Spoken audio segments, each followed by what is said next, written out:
Good morning, Budapest. How are we doing? Not so good. Let's try that again. Wait. Good morning, Budapest. How are we doing? All right, that's great. I'm just waiting for the monitor to change because I don't see the next slide, but whatever. My name is Vinckier, and I'm going to talk about, ironically, the role of people at a technology conference. Come all the way from Belgium, and I'm super happy to be here today. To start off, by show of hands, who still knows this type of thing? Put them high, so I can see. Most of the people still know this.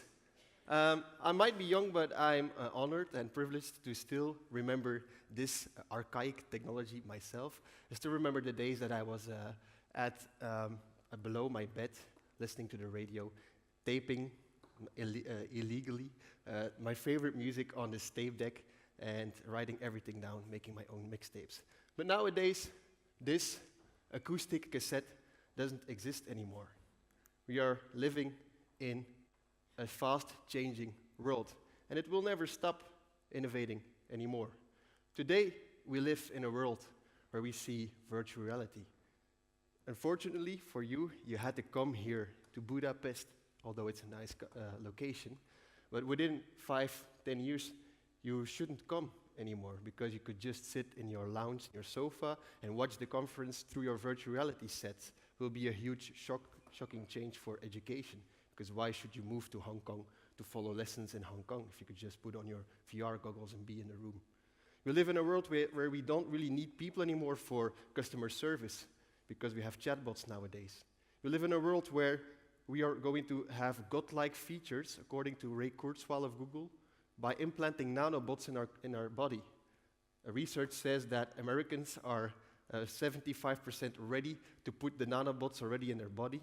Maybe that's more or less, or that says more about Americans than about the technology, but hey, it shows the adoption rate. We are going to have a world where we don't drive cars anymore. Maybe that's a good thing, because nowadays nobody is watching the road anymore anyway, so the driverless car will be beneficial for that, and we won't have to think anymore, because we are already living in a world where AI is becoming dominant. But we ain't seen nothing yet. Digital is the main reason why over half of the companies, Fortune 500, have disappeared since 2000.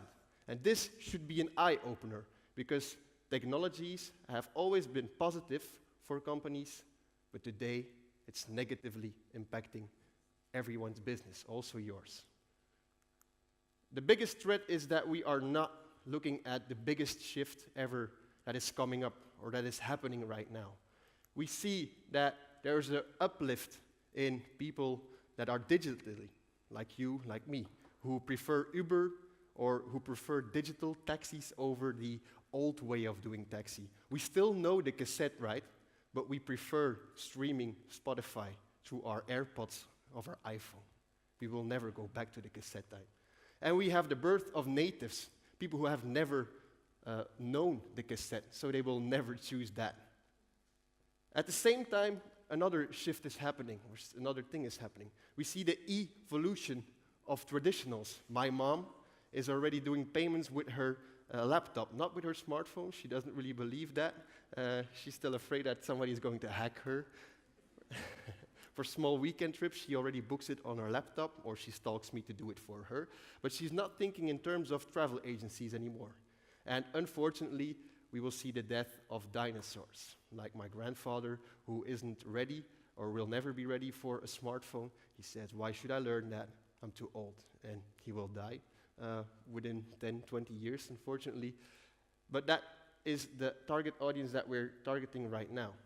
And if this shift happens, and if you're not ready for that, you will have or experience the WFIO moment.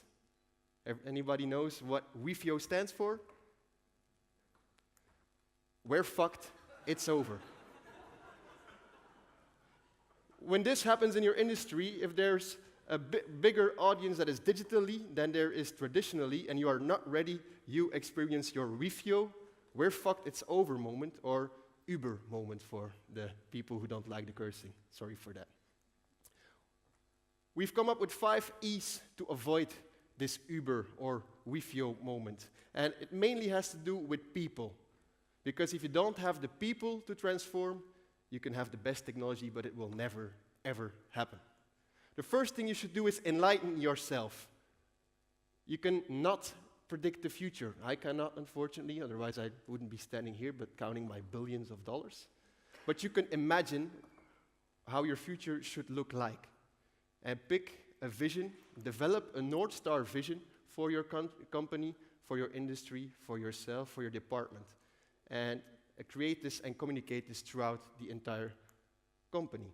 You should think about how you see the future, maximum 5 years from now, for your own industry, company, department, and even your own job, your own person. Because the things you do today will be totally different within 5 years from now. Based on that vision, you should make a transformation strategy and don't overcomplicate those things. They say that you have to complicate things to get profit. Don't do that.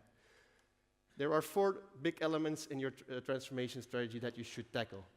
First of all, your organization should be excellent. Your processes should be streamlined. Your people should follow the vision, and so on and so forth. The second thing you should do is innovate your product. Look at your product today and think, how can we innovate that based on our future vision, 5 years from now, not longer. The third thing is thinking about your business model. If you're not disrupting your own business model, somebody else will. So I suggest you start today before somebody else will do that for you. And the last thing is the relationship with your customer and the relationship with your people internally. And I think that's the quickest win to do, and that's why you are here today, to innovate the customer relationship by technology and using tech to nurture that in a better way. If you need help with that, you can just email me or grab me by the hair later on. I'm more than happy to talk about that. Second thing you should do is engage everybody, because it's very cute to have a vision and a strategy. The boardroom will be very happy with that. But if you do not translate that into a compelling story, things will not move. You need to have everybody on the bandwagon. And the first thing, the most important thing, is the understanding that digital is much, much more than only technology. And it's not a toy anymore, just for marketing or just for sales. It's not a CRM only. It should run throughout your entire organization, transversely. You need to pick up projects with marketing, with sales, with legal, and so on and so forth to become a digital business instead of digital marketing. And you should run that both top-down as bottom-up, because if you do not have those 4 directions, transversally and top-down, bottom-up, things will not move. And you should put it on paper. You should create a manifesto. You should define a digital culture and communicate this severely internally to your people. If you do not state clear ambitions, then it's just a cute document that one or another consulting company has made.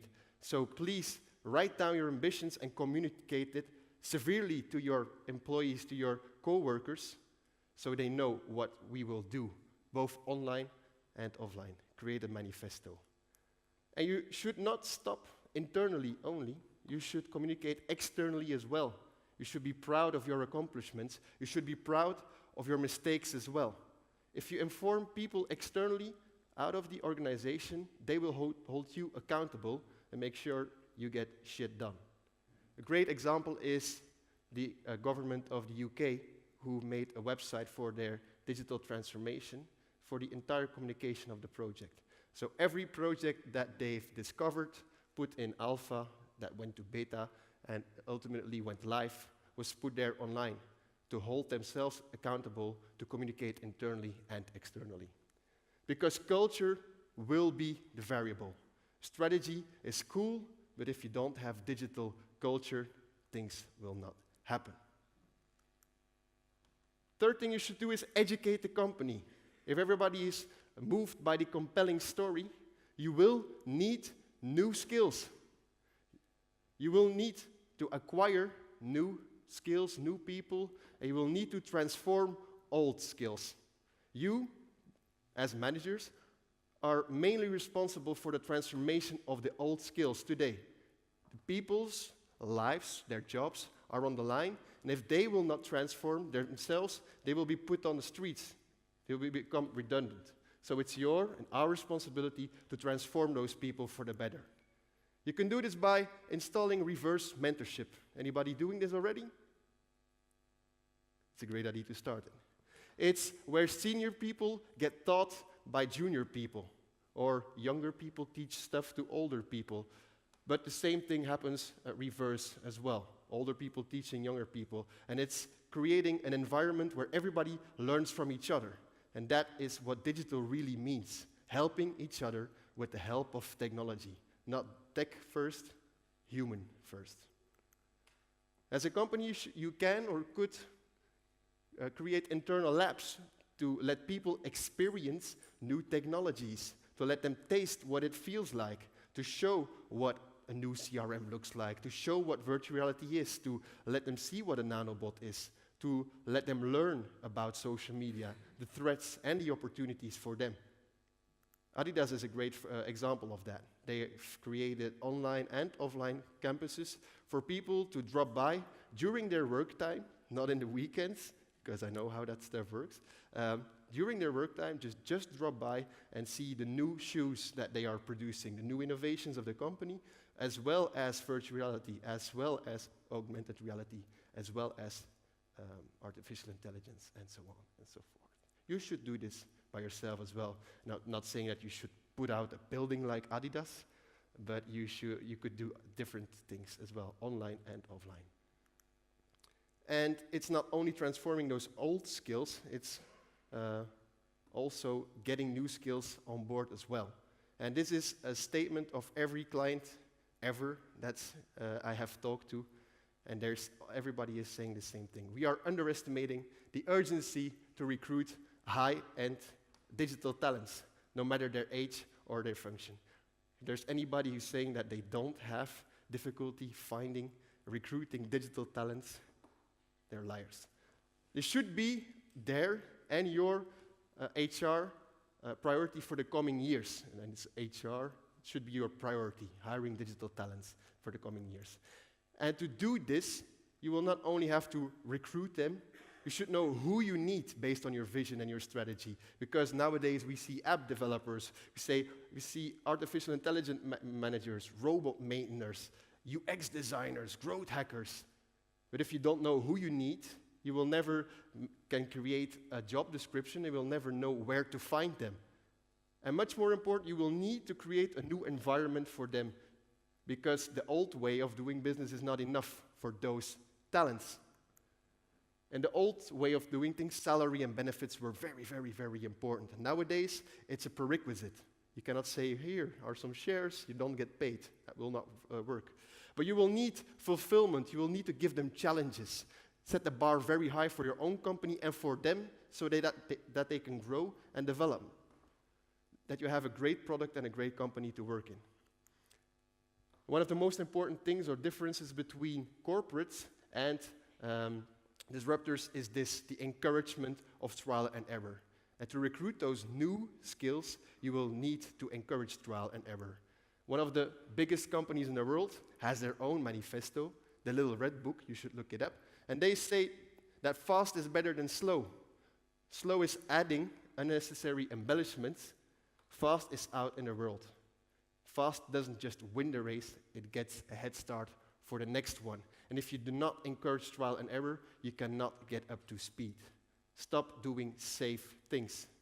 You should have a clear vision on the coming 5 years, but you should deploy and execute in short sprints of 90 days maximum.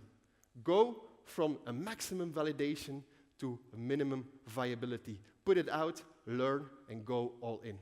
And the last thing you should do, the most important of all, is empower your people, not only digital natives, but everybody. Because anybody can have your $1 million solution. This is Steven Sasson of Kodak who invented the digital camera. He had to put it in a safe because his bosses were afraid that the company would be disrupted by themselves. Some years later, their competition invented the digital camera, and now Kodak doesn't exist anymore. So empower people to find the next billion-dollar idea and put it out. Adobe does a great thing with the Kickbox. You can download it and you can register for that as well. Accor Hotel goes one step further. They have a shadow board, shadow COMEX with younger people to breathe new air into the management.